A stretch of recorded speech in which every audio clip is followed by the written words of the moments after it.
হঠাৎই আয়ুষের জন্য যোগ্য পাত্রী এবং কুসুমের জন্য যোগ্য পাত্রের সন্ধান নিয়ে গাঙ্গুলি হাউসে এসে পৌঁছলো ইন্দ্রাণী গাঙ্গুলি। হ্যাঁ বন্ধুরা, ভিডিওতে লাইকতে দেখতে থাকুন। সকাল থেকে ইন্দ্রাণী গাঙ্গুলিকে তন্ন তন্ন করে খোঁজা সত্ত্বেও কোথাও ইন্দ্রাণী গাঙ্গুলির খোঁজ না মেলে এক পর্যায়ে সমস্ত লোকেরা যখন কিনা চিন্তিত হয়ে পড়ে, ঠিক সেই সময় অপর দিক থেকে ইন্দ্রাণী গাঙ্গুলি যখন কিনা করে সেখানে এসে বলতে থাকে যে কী ব্যাপার, তোমরা সমস্ত লোকেরা আমাকে নিয়ে এতটা চিন্তিত কেন হয়ে পড়ো রাজ? আমি তো সেটাই বুঝতে পারছি না। আমি কি কোনো বাচ্চা মেয়ে বলো তো যে আমি গুম হয়ে যাব বা আমাকে কেউ গুম করে ফেলবে বলো তো? সেরকম দিন এখনও পর্যন্ত ইন্দ্রাণী গাঙ্গুলির আসেনি।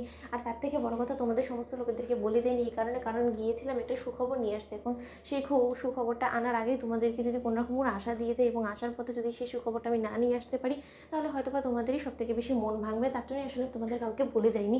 কিন্তু এই যাত্রায় আমি যে সুখবরটা সঙ্গে করে নিয়ে এসেছি, এটা শোনা মাত্র পরবর্তীতে আমার মনে হয় তোমাদের পায়ের তলা থেকে মাটি খসে যাবে। ঠিক সেই সময় এক পর্যায়ে আয়ুষ যখন কিনা বলতে থাকে যে তাই নাকি মা, তাহলে অনেক দিন বাদে একটা সুখবর শোনা যাবে, বলো কি সুখবর? ঠিক সেই সময় ইন্দ্রাণী গাঙ্গুলি যখন বলতে থাকে যে দেখো আয়ুষ, তোমাকে যতবার আমি নিজের জন্য জীবনসঙ্গী সন্ধান করতে বলেছি, ততবারই তুমি তোমার সম্পূর্ণরূপে সেই সম্পূর্ণ সিদ্ধান্তটা তোমার মায়ের উপরে ছেড়ে দিয়েছো এবং কুসুমও এর ব্যতিক্রম নয়।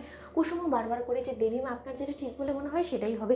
তাই তোমাদের দুজনেরই জীবনসঙ্গিনী খোঁজার জন্য যখন কিনা সম্পূর্ণ দায়িত্ব এবং ভার আমার কাছেই তোমরা দিয়েছো, তাই তোমাদেরকে না জিজ্ঞেস করি আমি তোমাদের দুজনের জন্যই, একজনের জন্য পাত্র এবং একজনের জন্য পাত্রীর সন্ধান করে ফেলেছি। এবং আমি আর কোনো মতে দেরি করতে চাই না বিদায়, এবং তোমাদের কুষ্টি যখন কিনা তাদের সঙ্গে হুবহু মিলে গিয়েছে এবং গুরুজিকে দেখিয়ে আজকে সম্পূর্ণ বন্দোবস্ত করে তোমাদের আশীর্বাদের আয়োজনের অ্যারেঞ্জমেন্টের সমস্ত কিছু দেখে রেখে আমি তারপরে বাড়িতে এসেছি সুখবরটা দিতে। ঠিক সেই সময় বাড়ির শুধু সমস্ত লোকেরা যখন কিনা আনন্দে আত্মহারা হয়ে পড়ে, ঠিক সেই সময় চরম এক ধাক্কা খায় কুসুম এবং আয়ুষ। অন্যদিকে যখন কিনা ঈশান বলতে থাকে যে মা, সমস্ত কিছু তাড়াহুড়া করে ফেললে যে তুমি, এই সমস্ত কিছু এত তাড়াহুড়ো করে করার কি প্রয়োজন ছিল বলো তো? আফটার অল ভাইদারও তো একটা মতামত বলে কিছু আছে, তাই না? তুমি ভাইদাকে অন্তত পাত্রীর ছবি তো অন্তত দেখাবে।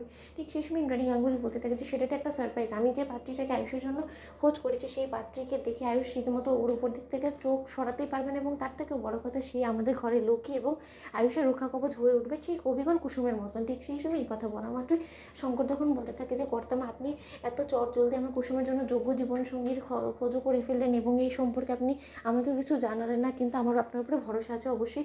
এবার আপনি যাকে খোঁজ করেছেন সে নিশ্চয়ই আমার কুসুমের যোগ্য হবে। ঠিক সেই সময় এই কথা বলা মাত্রই ইন্দ্রাণী গাঙ্গুলি যখন এটা পাত্রী দেখাতে নারাজ এবং ঈশান যখন কিনা বলতে থাকে যে আমি আমার হবু বৌদিকে দেখবো না, সেটা কী করে হতে পারে মা বলো তো?